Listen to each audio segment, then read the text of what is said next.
What is up, guys? It's the Sound Alchemist, part of One Mind Syndicate, and today I'm back to talk about Warhammer 40k. In recent events, we've seen the Tau Empire get some new lore, more specifically focusing on their auxiliaries. Now, I know for the longest time, there was a Kroot mercenary codex that was kind of written by the fans, and then that got implemented with Kill Team Kroot, and now we have new Tau auxiliaries revamping themselves in the form of the Vespids. The Vespids have always been kind of an outlier when it came to the Tau, because they were just a unit that wasn't very good, so it was never really used. But then they got their kill team, so it seems that they're a okay unit so far.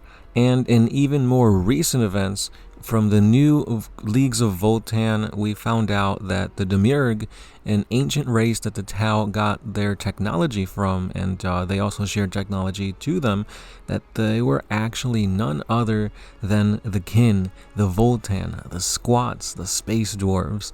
So we finally get confirmation in a codex that the Demiurge were actually the Leagues of Votann all along. So that's pretty cool that they actually got, I believe it's ion technology from the Votann, and the Tau have implemented that into their weapons.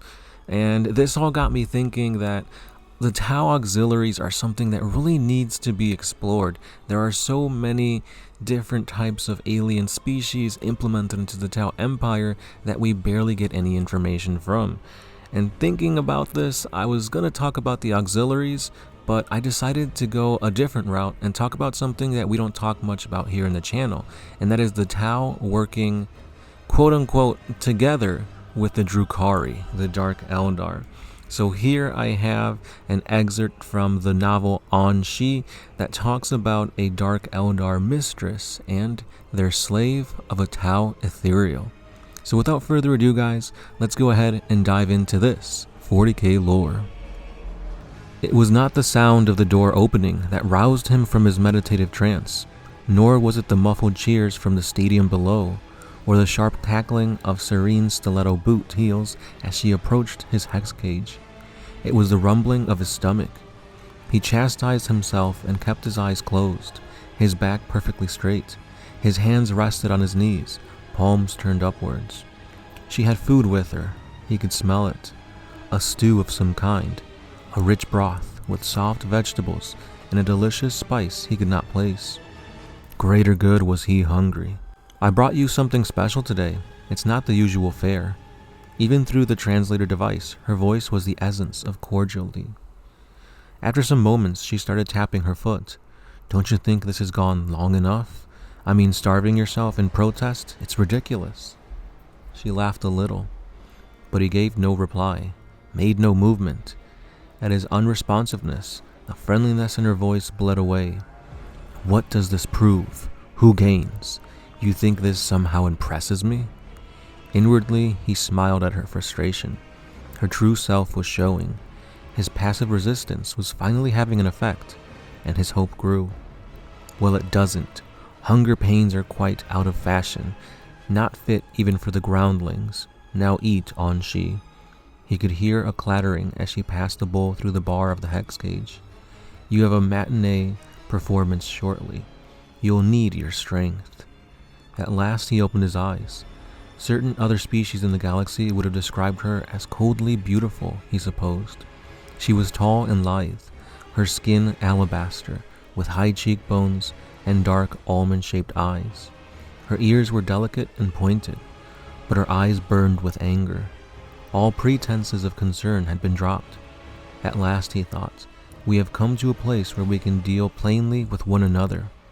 Demands can be tabled. Negotiations can begin. I will no longer kill for the pleasure of your patrons, he said. His voice was low and rough from dehydration. Serene's painted eyebrows arced. Is that so? It is so. Then what will you do? And she gave a slight smirk. Bait the clawed fiends? Dance like a solitaire?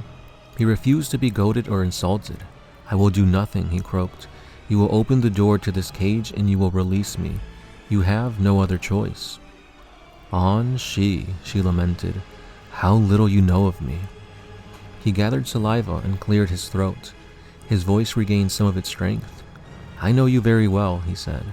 I know that before you acquired me, you had no independence. You were in the servitude and the shadows of others. I know that since you have become wealthy, all due to me, and I am quite popular with your audiences." Serane's jaw tightened, and he took it as a sign of agreement. "I also know," he continued, "that you dare not kill me, for it would upset the audience members, and in turn cost you not only your fortune, but quite possibly your life." A conflux of emotions raged inside of her: anger at his insolence, frustration at her inability to find a hole in his logic, fear at the possibility of losing her celebrity status. "I will have my beast masters force feed you," she said with anger. Aun'shi shook his head. "Such is a thing that is incompatible with my physiology. I would choke and die." The corners of her ruby-stained lips twitched. "Then I'll hang you from a gibbet and charge the people to watch you starve. You have already admitted that even the most lowly patrons would consider that to be poor entertainment. Better a good day in Shah Dam than a bad review in Kamara." She bristled down upon hearing the old theatrical axiom, mostly because it was true. "Therefore, since I refuse to practice in your shows any longer, and to murder me would bring about your downfall, you have no choice. You must set me free." And his argument concluded, and he settled himself once more to wait for her reply. So here we see two creatures, two warriors that should not be together. The Drukhari are all about pain, sadism, and overall trying to become warriors in the pit, trying to prove to Asabel Vect that they are indeed warriors that can be used to give him entertainment. And we see that Serane has captured Aun'shi, an Ethereal that's very different than all the other Tau Ethereals out there. Aun'shi is an expert warrior combatant, so much so that he gained the respect of Commander Farsight, and Aun'shi has had many orc deaths tallied in his name. So we know that he is an expert fighter, and he could bring the entertainment, the awe that the audience and overall Kamara needs in order for Serane to attain wealth, fame, and power. But here we see that he's starving himself, all in spite of her, in order to gain his freedom. Now, will he achieve it? You guys have to read the novel to find out. All in all, Aun'shi, it's an okay book. I wouldn't say it's the best that the Tau has to offer, but it's pretty good nonetheless. So that's all I got for today, guys. Let me know if there are any other interesting pairs in the 40k universe that you wish me to cover.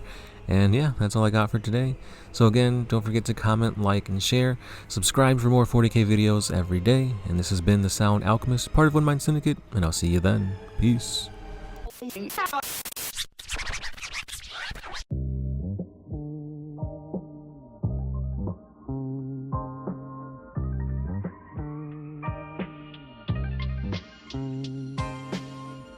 Oh, I used to put my